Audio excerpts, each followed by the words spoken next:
right now. We in the zone right now. Put your hands in the air, cause it's on right now. Yeah, we back up in this thing and we coming for the crown. Nick and Kev on the mic. It's about to go down. We in the dome right now. We in the zone right now. Put your hands in the air, cause it's on right now. Yeah, we back up in this thing and we coming for the crown. Nick and Kev on the mic. It's about to go down. As you can tell, last year it was an off year, but we reloaded and now it is our boss year. Seated back there and yeah, we got the badger. Don't forget my shun and don't forget the pass rush. James QB1 dropping down to MT. Ball handed off the Alvin with the quick feet. So when you see the Saints marching, yeah, we gon' trouble you. At the Super Bowl party eating on them double. We in the dome right now. We in the zone right now. Put your hands in the air, cause it's on right now. Yeah, we back up in this thing and we coming for the crown. Nick and Kev on the mic. It's about to go down. We in the dome right now. We in the zone right now. Put your hands in the air, cause it's on right now. Yeah, we back up in this thing and we coming for the crown. Nick and Kev on the mic. It's about to go down. Nick and Kev on the mic. It's about to go down. Nick and Kev on the mic. It's about to go down. Nick and Kev on the mic. It's about to go down. Nick and Kev on the mic. It's about to go down. Hey, what's up, everybody? Welcome back. Another episode of the NewOrleans.Football podcast. Make sure you are signed up to NewOrleans.Football for all of your analysis and one-of-a-kind coverage, I think. I don't know. But we got unique. everything you need. We're unique. Yeah, we're unique. Yeah, we're unique. one-on-one? Yeah. One-on-one? Yeah. Yeah, all right. We'll do that. We'll go with that. So, yeah, week one, Falcons week. The NFL season is finally here. And I got to say, man, even just this weekend, the week before the NFL season, college football, Saturday, Sunday, something about the feeling of fall just makes me happy. It's the best time of year. I don't know if we have fall weather here yet, but it's coming, and just having football on TV and just, I feeling like you're about to be able to bring the hoodies out and all that. Like it's a good time here. It's a good time That's here. that's that East Coast in you, though. You know what I mean? Like that fall weather, like the hoodies, the Timbs. Like, no, I'll tell you, man, I can't stand like below 60 degrees anymore. I like being outside in the heat, but like by September, I've had enough of it. I've sweated enough. I've spent I put my hours in at training camp. Like I'm done with it by the end of it. Like I'm ready for like 65-degree nights and like 75-degree days. Like I'm ready for that type of weather. But and that's what football signifies. That's about to be that's here. Real. That's real. I'm afraid of. I love the fall is the best weather because it's not too hot, but you just know it's only going to get colder. So it's like with an asterisk beside it, right? Yeah. So East Coast fall is trash. Like it lasts about 2 weeks. It's muddy. It's not good. It's not a good time of year. So yeah, it's Delaware horrible. East Coast. It's Delaware East Coast. And it's also where you go to harbor your taxes. So yeah, let's not go into why you know anything about Delaware. My bad. Next topic. we got a good podcast, jam packed, previewing the Falcons, kind of talking about everything that kind of got the team here, some stuff, who we think is going to play, who isn't, all that stuff. And as always, we are coming to you live from the Better Call Bado podcast studio, and we are presented by Dat Wrap Company. Look, I was just on Dat Wrap Company's Instagram page looking at their work. They got this murdered out truck, the matte black, looking like the Batmobile. I'm about to go get my truck done because it just looks awesome. It looks amazing. I got it. Look, Cam Jordan, we both drive a Tahoe. His is done like this. And every time I look at it in the parking lot, I'm like, man, he's killing me. And I just saw the same thing on this Instagram page at Dat Wrap Company. Check them out. Their work is amazing. If you got a business, need to get your car lettered up, your truck lettered up, your trailer lettered up, stickered up. It like it's Can gonna they look, pimp it looks out my amazing. Hyundai? Pimp out my Hyundai, man. It looks amazing. Everything they do on that page looks amazing. So go get your car right, man. Drive around like Batman. Like why be regular when you could be Batman? And give them a call, 985-237-4781. They'll get you noticed. People are going to see your car, and whether you're advertising business or just trying to have the best looking car on the road, they'll get you right. And if you need legal help with any of the following: car wrecks, offshore injuries, 18-wheeler collisions, Maritime and Jones Act, hurricane and storm claims, you better call Bado at 504-323-4777 or 985-677-1085 for your free consultation and case review. BadoLaw.com. And last but not least, as always, hit up our guys, Firehouse Subs, Veterans Boulevard location. They take care of people, so take care of them. All right, let's get into it. Where you want to start? Yeah, yeah. Well, I was going to start with how to harbor your tax dollars in Delaware, but I think we can pass on that one and move to move to topic number 2 for this pod because I don't want to self-incriminate. But and no, seriously. So yeah, let's get into some of the availability. Well, yeah, let's get into some of the guys. What their availability is going to be for the. It's Falcon Hate Week, right? It's every Saints fan's favorite time to hate on the team. Northeast of New Orleans. So. Let's start with Marcus May. He was arrested. Bad timing. It's always bad timing to get arrested. I don't know if everyone say, yeah, it's good time to go and do that. But just kind of with the CD Deuce trade, it's just not the best optics. Just being honest. So, what's his availability like? Will it be playing? Like, how would that play out? He should be playing. He should be playing as long as. It's the same thing as the Alvin situation or any situation in the NFL. Always, if a video doesn't come out and the league isn't forced to act before the legal proceedings play out, there's usually nothing. There's usually nothing they got to worry about. So until the case comes and that goes, his DUI case is in November, I believe. This case will also be in November. I think I heard that. So don't quote me on the second one, but I believe that's what the case is. So yeah, I mean, I think until then, I don't know, if there's much to worry about right now. He should be playing. The team, I don't think, is going to do anything to punish him beforehand, nor should they. They should you gotta let the league take care of that. So, you're innocent until proven guilty. So I mean, that's just going to kind of be how all these cases go. Same thing for Alvin. Same thing for anyone. Obviously, if he did what he's accused of, that's deserving of punishment, and that'll come in time. But yeah, that'll be decided by the courts as long as the video doesn't come out. I think there is video of this, but it doesn't seem like it's coming out yet. So that's a good thing for the Saints. The thing that's probably a little bit worrisome is that this stuff could be coming to a head at the end of the season, and that could be bad timing, very, very bad timing. So yeah, we'll just kind of have to see how it plays out. But yeah, I think he's going to be available week 1, week 2, week 3, week 4, all that.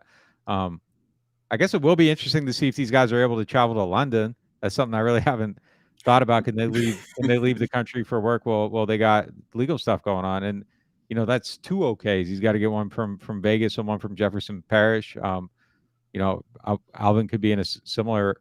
Or no, he didn't get it. Alvin's Vegas. His DUI was Miami, I think, and then Broward County in this one, Jefferson Parish. So yeah, I guess that's kind of something to consider. I'm guessing that it probably won't be an issue. I'm guessing all that's probably been resolved, and clearly these guys aren't disappearing anywhere. So I don't really think that's a huge concern. But yeah, I mean, it's just something else to kind of get sorted through.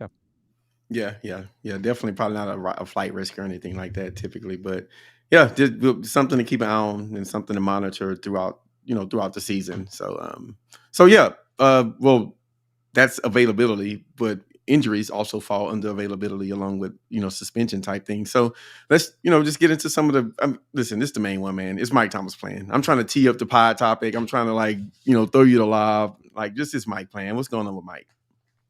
So Mike was in the locker room this week, which I think that's obviously a good thing in there on Monday. We'll see tomorrow. Practices start.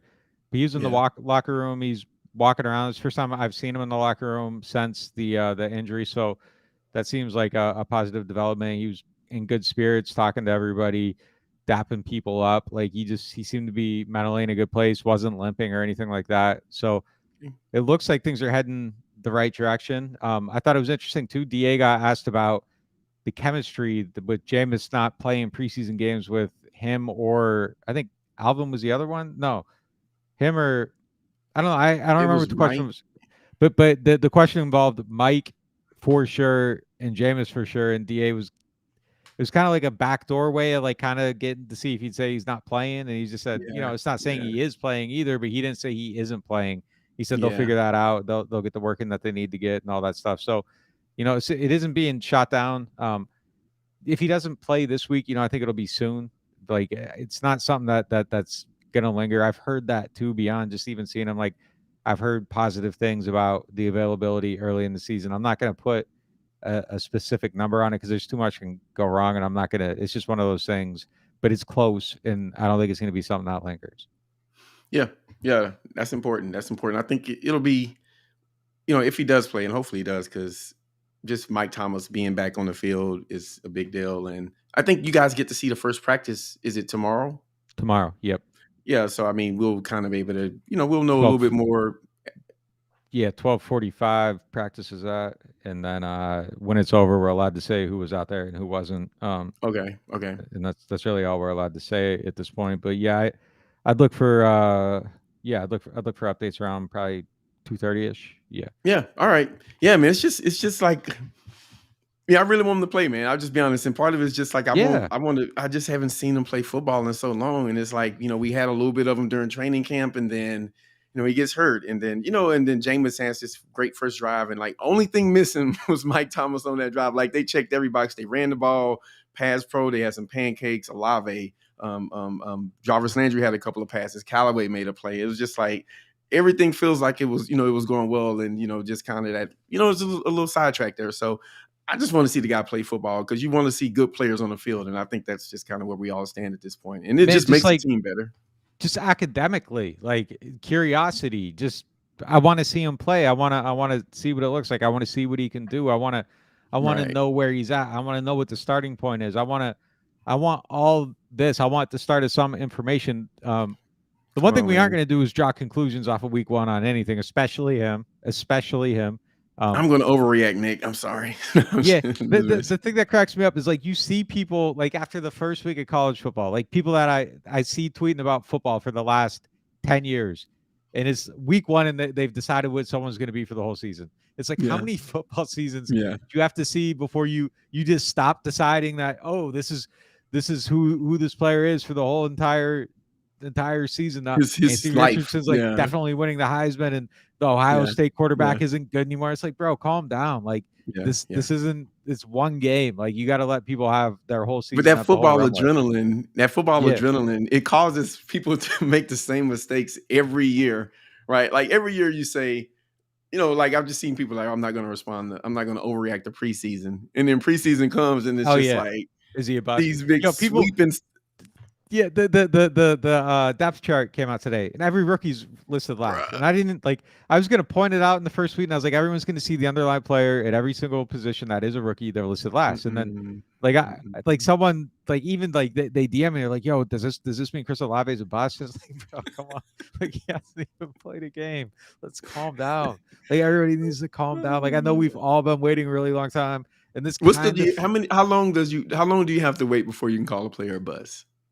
Like, what are we giving them? Like 3 years got to be the minimum, right? Yeah, I'd say like Ruiz and Bond are like on the, and Ruiz isn't a bust. Like, he's not a bust. Yeah, I don't think he's a bust. He's a viable NFL starter. It's just a matter of how far. But like those guys in that draft class, they're on the cusp of like kind of like, you got to prove it or not.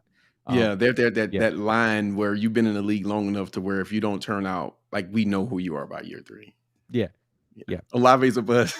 That's fine. I mean, no disrespect to the fan who asked, because that might have been a genuine question, but it just kind of goes to show, like, just relax. Relax, bro. You haven't even seen him play football yet, and the football you have seen him play has been really good. He's been really good. Yeah, he's been really good. Like, if you're a fan and you follow the Saints, all your exposure to Chris Olave has been really positive. Like, I don't think there's a bad story that came out about the guy. I think the first, physicality at the first time at camp, that was that story. And then all he's done since then is beat press. Right. Yeah, and so is someone in the chat's asking if Traquan's a buzz. Like, absolutely not. He got a second contract. Like, he's definitely not a buzz. So what is a buzz though? Like, what's a buzz? Like, what's a buzz? Is a dude. I think Stephon Anthony is what I consider a buzz. Yeah. I think a bust is a guy you draft and okay. First of all, like, I think it has to be a first, second, or third rounder. Like, anything beyond that. Thirds? Are we doing? Yeah, if you're drafted on the first 2 days, and you miss on those picks, like those guys are presumed. Even in the Saints draft guide, like a third round pick is expected to be a contributor by year 2 or something like that. So those guys you're drafting to help your football team. You got to be drafted in the first 3 rounds. And then I think it's somebody who can't get on the field on offense or defense if they're drafted to play offense or defense. And if you aren't getting on the field making contributions, I think that puts you in the bust territory. So Zach Bond is like probably, and not, guys, I don't like to pick on players, right? But I mean, just look, like, if you just look at the criteria, then he's probably, He hasn't kinda worked out his hope. Yeah. candidate, prime candidate for Yeah. for that title. Yeah, no, definitely. Yeah, okay, so third round. I kind of always looked at it as Now, first or now, second. now, now, now, could Bond become like a special teams ace and have a really good career through that path? Yeah, but that's not what he was drafted for. So he could still end up being a useful player. So I'm reluctant, like, to use that term with someone that, like, potentially, like, if he ends up like in an Andrew Dow type role, like, he could stick around, but that wasn't the vision for him. So Andrew that's Dowd's definitely a miss. So I think a bust is someone that is a definite missed draft pick that you're going to feel the impact of it to some degree. it's And got that's to be a hard on a relatively good high team. draft pick. Yeah, that's hard on a good team like this. Like, you could straight up miss on third round picks, and like I don't think it really affects anything. Like, Zach Bond's Yeah. situation doesn't really affect anything. But on the other hand, you look at like the linebacker depth right now, and like having one more guy would be nice. It would Like, be real good. yeah. Be real good. I mean, it may not always hurt you directly, but like indirectly, right?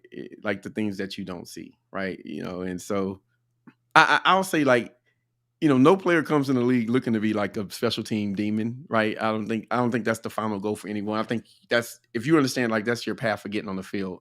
So, like, it's weird if he became an all pro, if he became like a linebacker version of JT Gray or Hardy, etc. An all pro, yeah, that's solid though. You're cool with that. But if You take it. but is that a bust because he was a linebacker drafted in the third round and he's an all pro special teamer? Like, No, how does because that? I think if you become that good, that's fine. That's solid. You're cool with it. An all pro special teamer. Like, I don't want to undervalue special teams. Like, if you're Not that at good at all. special teams, like that's it's But an though the that's a good pick. NFL, but the NFL tells you that special. Listen, I know we say all three phases are equal, but no one drafts players just for special teams for the most part, right? So they No, can but say like, it, but those are late round picks, right? So but if you if you drafted get, Matt Slater, like if you drafted Matt Slater in the third round and he became Matthew Slater and this guy who's like legitimately possibly like a Hall of Fame type player, if they decide to Mhm. let a special temer in, that's an Yeah, amazing pick. That's an amazing. it's a You good got pick. great It's a value good out one. of it. Yeah. So then we got to go deeper. You're a bust as a linebacker, but a home run hit as a special teamer. But yeah, I think if you get drafted at a position and it doesn't work out there and you become really good on special teams, I think third round. I think second round or first round. I don't know if I could go there for first round though. I'll be honest with you. Like, You if it got was a like if you're second a third round, if you're a third round special teams player, like you got to hit a level. Like you have to hit a certain level. yeah, man. But Yeah. like, look, JT Gray and Blake Gillikin won the Saints games last year. And both of those guys were undrafted. And so it's Yeah, like, but still, like the value of special teams, like if they're helping you it's win high. games by It's high. Yeah. being like truly elite at it, and you draft a guy and he doesn't get on the field, but that's what he ends up being, I think you're okay with that. Like you're okay with it. It's not Are that's you not a okay with bust. it? But Like if the only dude third helps you win round? games, if the dude helps you win games, like that can't be a bust. That's But not a bust. Like what if he was I won't drafted call him that. even if it's the first or second round? Look, if a dude is legitimately helping you win games consistently, I can't Then call the player a I bust. got you. I got it. It can be like a missed draft pick, like inappropriate value, but like a bust, no, like I can't, because a bust implies like the player sucks and he's not doing Yeah. anything He's for your not team. good at the Yeah, NFL. yeah. Yeah. No, that's fair. That's fair. I'll buy. I think the line between like first round and second, like if you're a first round linebacker and you become a good special teamer, it's just I would struggle a little bit with that. But if you're so good that you're winning games, then I think you just got to give it a pass. But it's definitely not ideal. So yeah, it's just interesting, man. I don't know how that topic came up. That wasn't even on the list. But yeah. Anyway, so yeah, we hope Mike plays. What about Pete Werner? Yeah, I think he's close. He's close for sure. Yeah, and just to be clear, like Bob just said, you don't draft special teamers in the third round. Yeah, I agree. You don't do that on purpose. Nobody Unless they're drafts him that truly, early. Yeah. unless they're going to be like truly transformational kicker, punter, returner, that type of guy. But Remember yeah, Tampa took yeah, that kicker in the second round? yeah, he wasn't right. But What are you doing, bro? Pete Yeah, Werner, that's yeah, wild. I think Pete's close. It looks like he's going to play. I think I think he's extremely important in this game. I think this game is an example of why they Discipline. went with him instead of Quan Alexander at that position, because the read option is dangerous and they have not stopped it well. And that's something that Atlanta is going to do. I think the one thing that they're going to be able to do is the one thing that the Saints have to show they've improved at. And you go back to the Philadelphia game and it's Man, bro. Quan out of position on an 87-yard run, and Pete Werner is supposed to be the guy that doesn't do that stuff, and now he has to go out there and prove it and be solid against all this stuff. But these are the games right here why you decided to go this direction at linebacker. So his health, I think, is a huge factor in this game. I think it's extremely important. I think the Saints will be fine against all this stuff. I don't think Mariota's the same type of runner as Hurts, but he's good at that stuff. He's good on the move. And I also think, Philadelphia has some more weapons that kind of makes that a little bit more dangerous, and it's a little bit easier to get your back to, the Well, quarterback. they got a and all good that stuff. offensive. They got a good offensive line for starters, right? Yeah. That's a good way to create a hole But- in the middle of your defense. But yeah, I mean, they gotta be sound in this game, and that's kind of his Yeah. calling card, is that he's a sound player in the right places, good instincts, all that stuff. So I think that's a huge factor in this game. Yeah. I mean, broken record Kevin again, but if you can't stop the run, you're either not getting off your blocks, you're not tackling, or you're not playing your gap, right? And so that's something that, when you look at Pete Werner and what he did his first year, I mean, he was really good at run defense. I mean, he's, obviously he was good at pass also, but when you look at his run defense, he was, he's a pretty good player in that area. So I'm with you. And it's almost like we pod together, because I was going to ask you about that as soon as I brought up Pete Werner, and of course you went there. But yeah, he looks like, I listened to him talking. I couldn't really get a feel for if he was going to play or not. So that's kind of what I asked you. The most important question about Pete Werner that I can't really tell, is he wearing a mullet? Look, that's kind of like young. He's trying to figure it out, man. No, that's like young dude swag now, man. That's how they all that's how the hair's going, man. The parts for the 30 plus, the young guys are all rocking mullets, man. My guy Lloyd on the Jordy Collada show has the wildest looking mullet I've ever seen in my life. Man. But look, man, people are rocking them now, man. That's the the young dudes with swag. That's how they look, man. Yeah, man. Yeah. Hey, listen, I trade a mullet for a mullet for a bald head. That's a good deal for me. I think there's a lot of trades. Chill out. Don't comment. I don't want to hear your comment. Never mind. Yeah, I'll just overtalk you. I don't want to hear what you got to say. And keep your opinion to yourself, Nick. Not today, bro. Especially not today. Not today. Adebo, the last game injury guy. I just want to get through the injuries real quick. Adebo, how is he looking? So I think he'll be okay. I think. I mean, look, he told us it was like a day-to-day thing, but like the body language, the smile, all that kind of seemed to suggest that like he was saying he was good. So we'll see. I don't anticipate him not being on the field. So we'll see tomorrow, though. We'll see for sure tomorrow. Look, I had seen him like previously, and he looked worse, and then when we saw him the next time, he looked better. So like there's progress. It seems like he's getting better, and I think he's going to be all right. I expect him to play. Well, I watched the interview, and like whenever I see a Debo interview, like they're kind of boring, just being real. Like he doesn't really give much. Like, you ask him a question, he was just kind of like, I don't know. I feel like he doesn't give like the most in-depth answers, which is fine. A lot of players are like that. But like when you were interviewing him, you were like, hey, we voted you as the camp MVP, and he was like, oh, that's dope. And then he started giving like all the answers. So just my little bit of advice, like anybody interviewing Paulson Adebo, just tell him he was camp MVP, and he'll probably give you a little bit more. He'll give you some hot takes. So, but hey, my favorite article, like I always like to tee up the articles here because, guys should read them. If you're in this chat and you're not reading articles, that means you're either not signed up, or I don't know why you're not reading, man. You should. But the Adebo article came out, I guess, a couple of days ago. I don't even remember. It seems like everything's a blur at this point with the long holiday. But yeah, just tee up your article, man. What was in it, and tell people why they should read it, because it was like my favorite read of like the past week. Yeah. So look, it's just about his progression and the things he's doing to get better at his job, and how he's gone about that, why they think he's going to be better, how he's playing to get better, all that stuff. So, yeah. I think he's on a track, and I think it's interesting too that like everybody kind of like makes comparisons to like really, really good cornerbacks when they talk about him. Something obvious, he's got to go out and prove it. But look, all summer, this guy was just bodying people and just looking much, much better, much more growth, all that stuff. So yeah, I think he's on a track. I think he's going to be a significant part, of this team, obviously, and I think this guy's the limit for him. How do you go about seeing a guy play really well in practice and training camp and preseason and things like that, and like trying to transpose it onto what's going to happen like during regular season games, because like that's the hardest thing for me, right? I don't know the answer to this, but like you've seen a lot of football, right? So when you see a guy doing well in training camp, how do you feel like confident? Like, all right, I feel like he can transfer this play to on Sundays, or maybe it won't play out. So like, how do you go about that?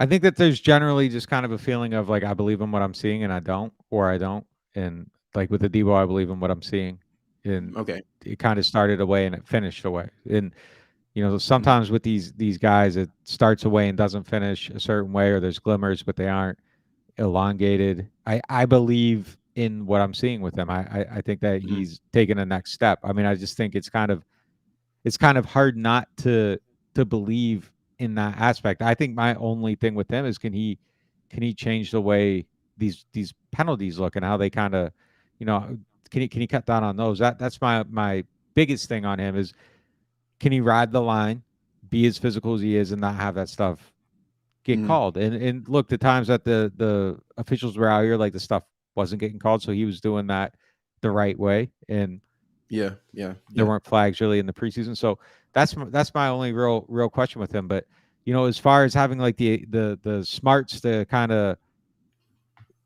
read the receiver, read the offense, all that stuff, I think that I think all that stuff is real, and there's just really either that's something that you see at the beginning and it fades because it's not like really something he has a grasp on, or it stays because he does, and he does. He had a grasp on it, so he, I think he's on the right track. I think he's on the right track to really make a big jump. Yeah. It's, I mean, if he's what, I mean, you like you said, people have been comparing him to some big names, right? I mean, Trevor Matthew evoked a pretty good cornerback name when he was talking about him, and he said I think he tweeted something about he's going to be the next great one, or something along those lines. But just thinking about it, and as I was reading the article, and this is this is not in there, but like I said, you guys go read it.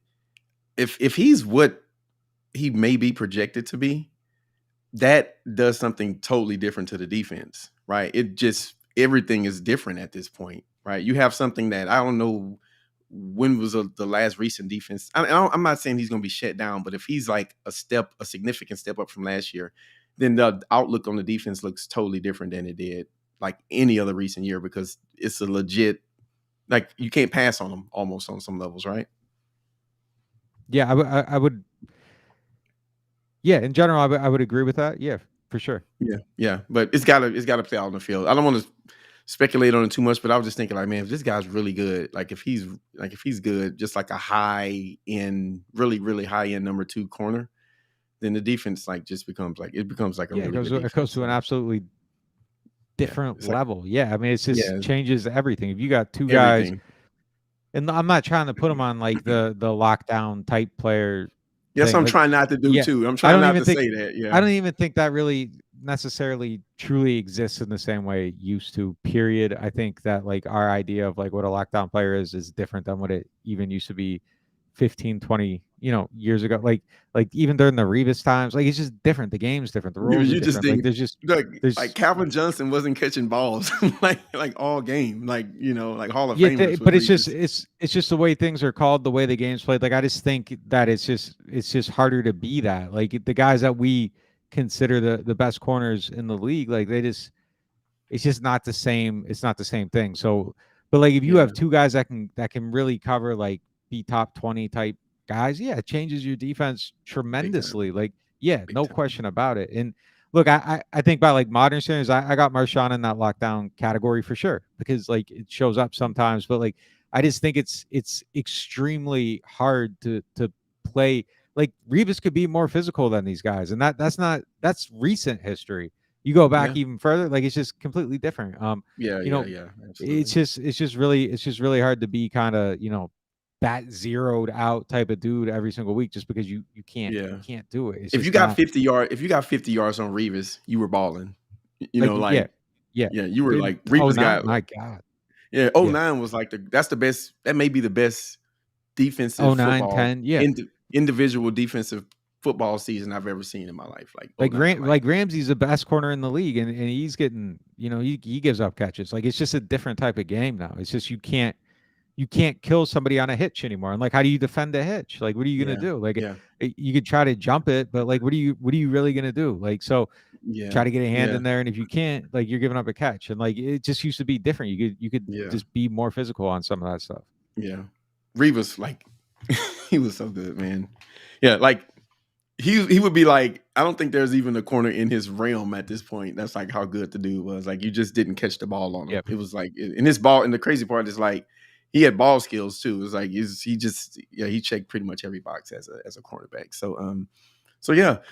All right, moving on. One of the, so what are your biggest, and let's just like a high level game preview right here, and then in the Friday pod, which is the members only pod, we'll go like more deep into it, but into the game preview. But real quick, like, if I had to say, Nick, what are the top 3 things you're looking for in this game, right? It could be what they need to do to win, or just things that are interesting to you too, right? Just this game coming forward. It's the first game of the season. It's the Falcons.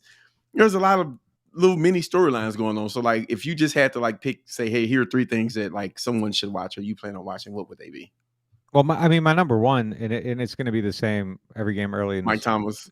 No, not Mike. Jameis. Okay. Yeah, Jameis for sure. Okay. Yeah, I'm interested in Jameis for sure. I want to see the growth, the timing throws, the short area stuff, his drops. Just, I think Jameis did a lot of work just on his footwork. It looks like RC actually spoke about that in the interview he did with New Orleans, the official New Orleans Saints podcast, where he was like, he was talking about like his different dropbacks, and sometimes you do a full progression read, and then like another time he was like, every hitch that he takes on his dropback is another progression read, and he was just talking about like how Jameis has like improved in all those different areas. So it was interesting to hear like someone from the coaching staff talk about like how his progression, how he's become so good at that, and like even kind of like how what he did in Tampa didn't really suit, or it's totally different from how he's going to New Orleans. And it's kind of like, you got to like separate those two. So I just thought that was interesting. So we go ahead. Like they look cleaner though, even just the way he's moving his feet and everything. It just looks cleaner. It looks smoother. He just looks better in that aspect of it. And it seems like something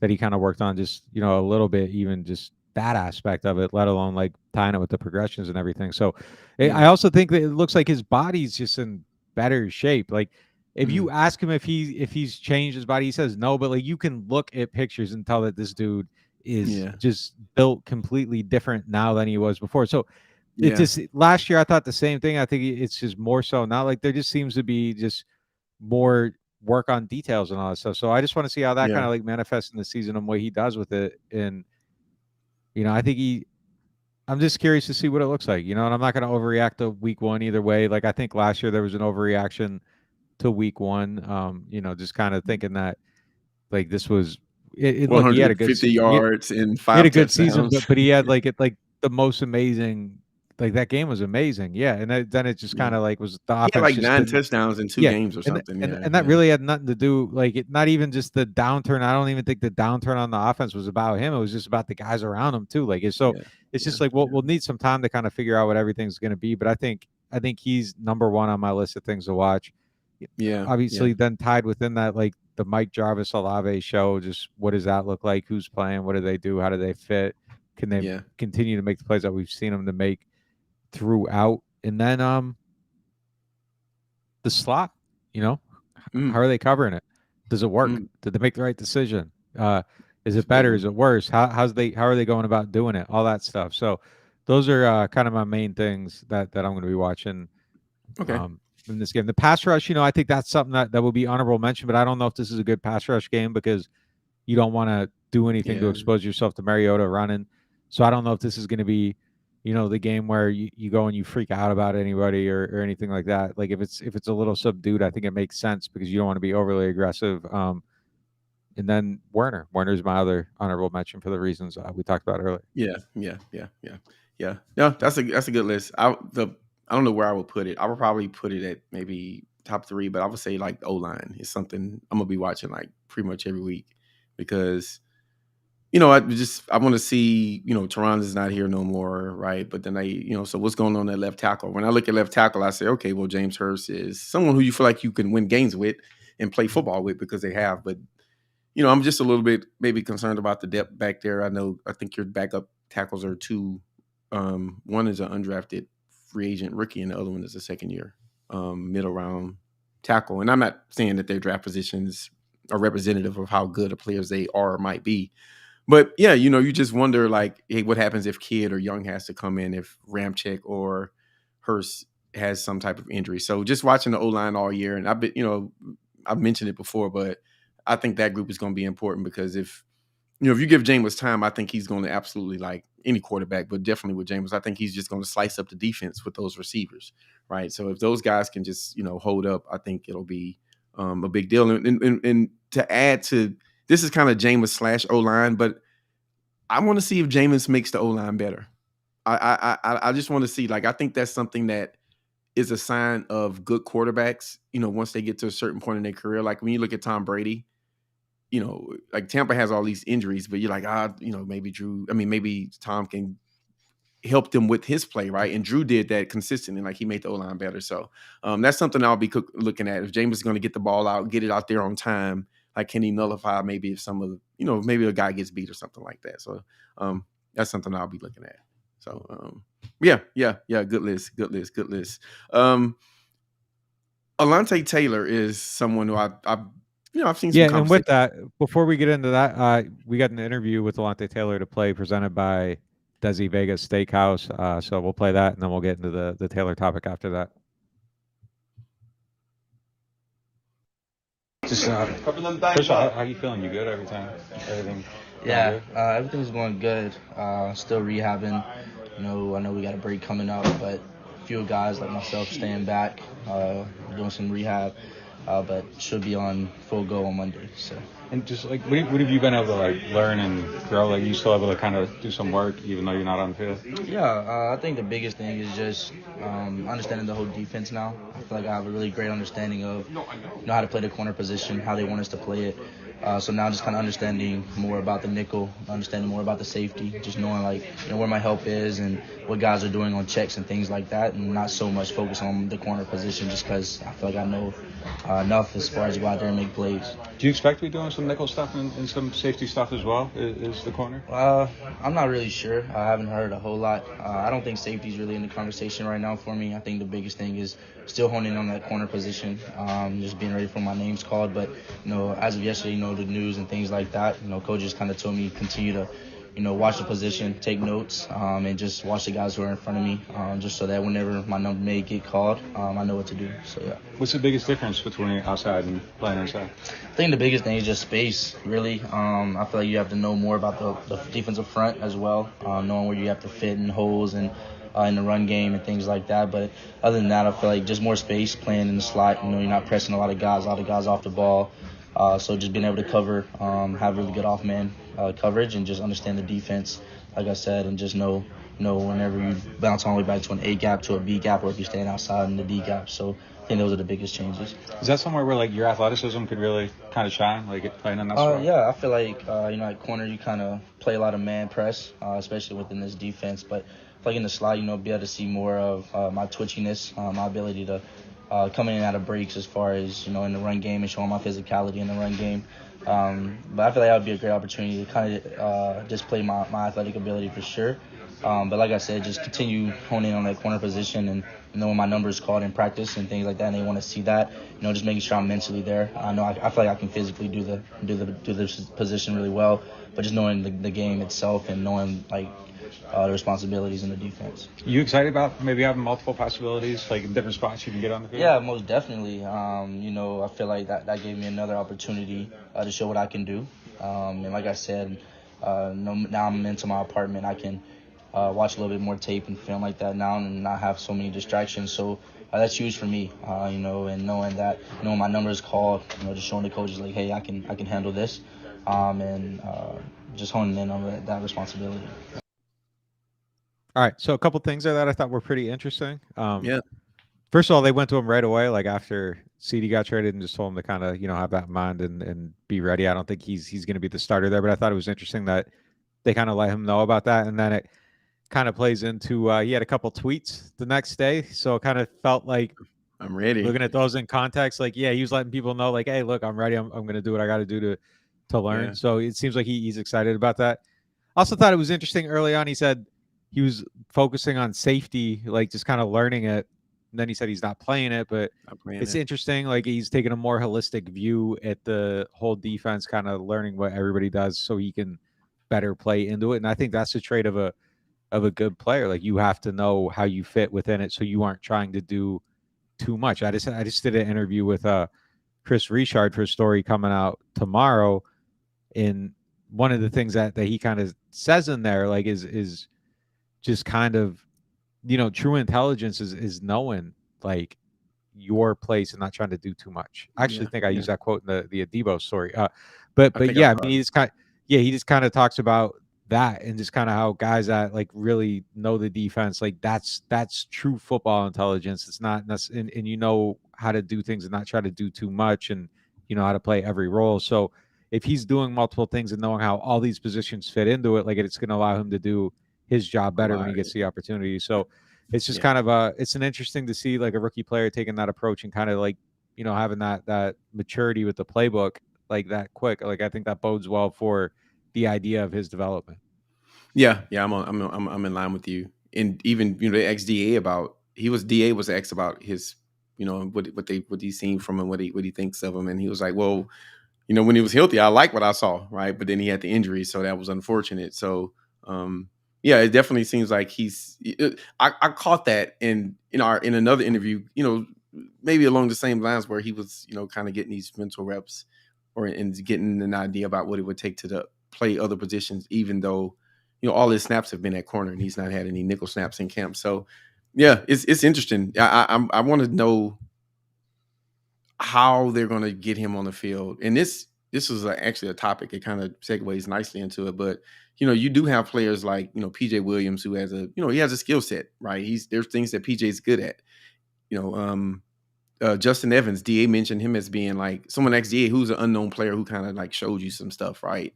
Or they asked him what position, and then DA was like, well, maybe players is a better way to answer, and he mentioned Justin Evans. So like, how do they get Justin Evans and PJ Williams and maybe even Alontae Taylor? How do they get those guys on the field, right? Because you want to take advantage of that talent that you've accumulated in the secondary, right? But you don't want to roll out the same group of guys out there every snap if you have these other guys who can play. So like, how do you think he goes about like addressing like that snap count issue? Not issue, but just a situation where you got like some guys maybe that you can switch out for different situations. Yeah, again, a shout out to Desi Vegas Steakhouse, St. Charles. Some of the best food in the city. Go check them out. Appreciate them supporting us. Yeah, the snaps. Look, man, I think they're going to figure it. Like I think guys are going to play where in the games where it makes sense and where it's going to best fit them. And I think it takes care of itself. So I don't think it's really a snap count issue or anything like it. It's everybody's going to get a chance to play. I think and they have the guys to use all those safeties even before they got rid of or traded away CJ. I thought there was enough snaps for everybody because it's just going to be there's going to be matchup specific stuff. They're creative. It isn't a rigid system by any means, and I think I think being able to switch guys in and out just adds to the intrigue of what they're doing and deciphering it. And now you have to identify who's on the field and all that stuff too. So I think it just all plays into their success having all these guys that deserve to play and will play. So I think by the end of the year, everybody's gonna feel like they had a role that they contributed to the success. And I think as long as people feel like they're helping and they're part of what's going on, like I think everything kind of takes care of itself. And it seems like, look, I mean, part of protecting and keeping the culture together, like that stuff's all important. Like you have to protect that and make sure, as Peyton and Mickey talked about for the last 2, 3, 4 years since 17, and now coming into this era too with DA, like having people with that character, the team first. DA walks around in a shirt with like team and size 72 letters and me underneath it and like size 14 lettering. And it's just kind of that's what they're about. And the players in the locker room are wearing those shirts too. So like it's just something that that's cool, man. DJ got his own little culture. thing Yeah. going on. Yeah, that's Yeah. that's kind of I didn't know that. That's cool. Yeah. DJ getting into shine back a little bit. Yeah, no, that it's weird. It's funny you say that because I remember you talking to Bradley Roby when CD Deuce was still on the team, and you just kind of you asked him, you inquire like, hey, like you're playing well, but how do you feel about like maybe how are you not pissed about this? Yeah, exactly, right. And he was just like, no, it's gonna work itself out.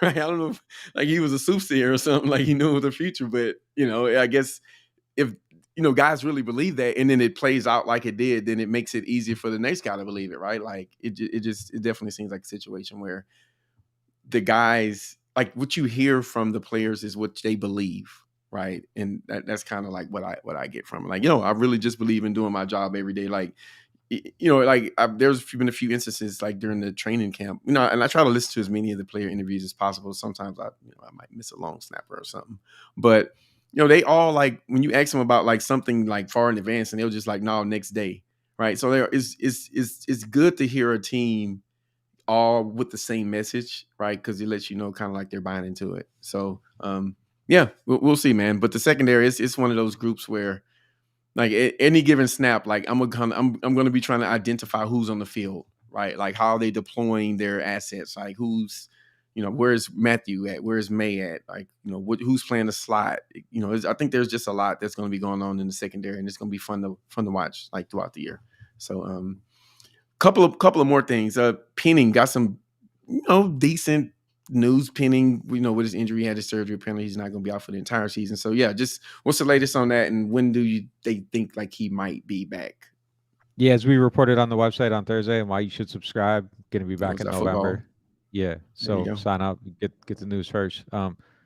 Yeah, I think it's and that's a big deal because it allows him to get back on the field at some point and continue his development starting in November, practicing, working on the stuff he needs to get better at, and that's I think it gives him a shot for the playoffs. So I think it's a significant development, and by that point in the season, you might need another player on the offensive line. It's a long season. Area where you're thin, yeah, absolutely. People get hurt. So, I think it's a huge deal. Even if he doesn't ever play a snap this year, just being able to practice, I think is a huge deal for a guy that needs to practice and needs to get better and was getting better rapidly. So, yes. I think it's a big deal. I think it's a big deal that he's going to be able to get back whether he plays or not. I think it's significantly important. Yeah, I'm with you. I think just those snaps and the rate at which he was improving. I don't know. Is that like DJ in the chat? Yeah, it is, man. He's in the chat. What's he doing? Man, what's this man doing in the chat? Yeah, DJ, man. Bro, why you put your name? I had the wrong logo up on the screen because I didn't have my producer in here, and this man's in the chat. It took me about 15 minutes to catch it. I fix it. This dude's in the chat right now. But here's the crazy part. Like, I saw him in there. I was like, DJ, man, you gotta like use a different name. You gotta use a moniker, man. You can't just be DJ. On his day off. You gotta be JD or something, right? He's about to end up like Craig. Like, just he got the day off. Things are going wrong. You can't be around the scene when things are going bad, man. You got the day off. Hey, man, look, I saw it and I was like, man, DJ, we gotta switch that name, man. Gotta flip that. JD. Oh man. All right. Last topic. And I've been saving this question for 3 weeks, right? And it's not even like a big question, but I just figured this was a good time to ask it. Was this training camp like a little bit tougher? Like when I hear DA talk, right, and I listen to him, and DA, I think he's a pretty straight shooter, right? And he repeatedly says like, "Hey, this is a tough training camp, blah blah blah blah blah. It's tough training camp, Give a guys a week get their body back, competitive. So when Son first got here, that first training camp was like, it was a tough one, right? And I kind of get the feeling like not as bad as obviously 2006, but I got the feeling that DA ran the training camp a little bit different than maybe it was run. No, not really. No, it looked pretty much okay. Okay, all right. Yeah, all right. That's I don't think it was harder, different, or anything like that. Really, I think it looked pretty much the same. But being mindful of look, they're doing, like, as far as like giving guys rest last week, that's what you were kind of alluding to, right? Like, I think it's just we've talked about it, it's just more scientific now. Nothing's really based on feel. So like they're doing stuff and they know that, all right, here's a spot where you can do this and maybe you get an advantage, dial back a little bit. This is what the recovery is going to do. Matt Ray is getting that information together. DA's looking at it, taking it, making decisions on how they move forward. So I think I think in that sense, things are run a little bit differently. But, if we're talking about different, like I felt like maybe there was a little bit of a dial back on some of the veteran players throughout this camp. And that was a little bit different. But like, as far as like the intensity of it, like actually more practices like ended up inside because lightning was striking like every freaking day. So like we'd start out outside and then we're inside watching practice.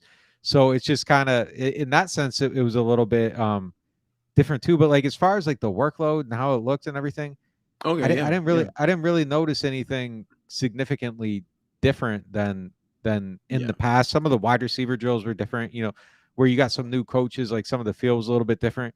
But I didn't feel like it was more like rolling or anything like that. Like, especially when you start getting, and look, my perception could be wrong, but like I think when you start getting like people around like that, the strength and conditioning, they're using the science, all that stuff. Like I think some of that hard work for the sake of hard work just kind of goes away too. Like I think there's just like a different, you understand the benefit of it a little bit more than people were even capable of doing, I think, in 06. So I mean, Lynn Dawson was a famous picture of him smoking a cigarette in halftime, right? Things have changed. It's just like the game has changed, right? No, I'm glad you cleared that up because just from the outside looking in, it was like, these guys had a hard, tough training camp. And I was like, all right, well, was it tougher than previously? Or was it just training camps are tough, by default, right? And so, just trying to clear that up. But there is one more thing to clear up.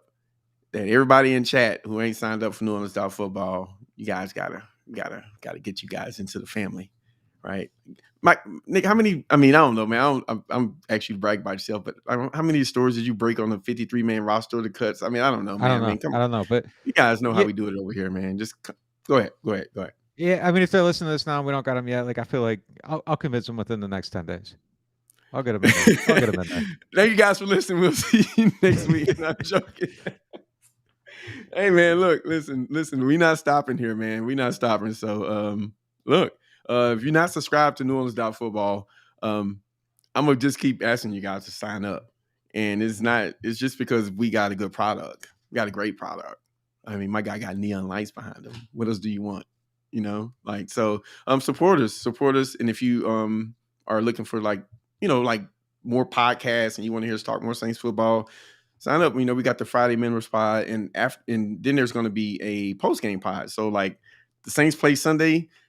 I got to stay up late, and I love it, and I'm not complaining because I love this stuff. We get to stay up late, and I get to see Nick, and we talk about what we saw, quick takes, and then we have a film study, and then we talk about it again to, like, validate what we saw and then get into the next team. So, man, we're covering, like, the previous game, the next game, the stories in between. I don't know, man. You got to sign up because that's, I feel like we got a good product here. So you guys support us, and for the members, we'll see you guys Friday. So thank you guys for listening. And next time we see you, there will have been a football game. We out. Hey,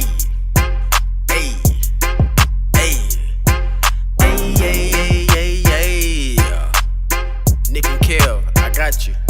We in the dome right now, we in the zone right now. Put your hands in the air, cause it's on right now. Yeah, we back up in this thing and we coming for the crown. Nick and Kev on the mic. It's about to go down. We in the dome right now, we in the zone right now. Put your hands in the air, cause it's on right now. Yeah, we back up in this thing and we coming for the crown. Nick and Kev on the mic. It's about to go down. As you can tell, last year it was an off year. But we reloaded and now it is our boss year. Seated back there and yeah, we got the badger. Don't forget Marshawn and don't forget the pass rush. Jameis QB1 dropping down to MT. Ball handed off the Alvin with the quick feet. So when you see the Saints marching, yeah, we gon' trouble you. At the Super Bowl party eating on them double. We in the dome right now, we in the zone right right now. Put your hands in the air, cause it's on right now. Yeah, we back up in this thing and we coming for the crown. Nick and Kev on the mic. It's about to go down. We in the dome right now, we in the zone right now. Put your hands in the air, cause it's on right now. Yeah, we back up in this thing and we coming for the crown. Nick and Kev on the mic. It's about to go down. Nick and Kev on the mic. It's about to go down.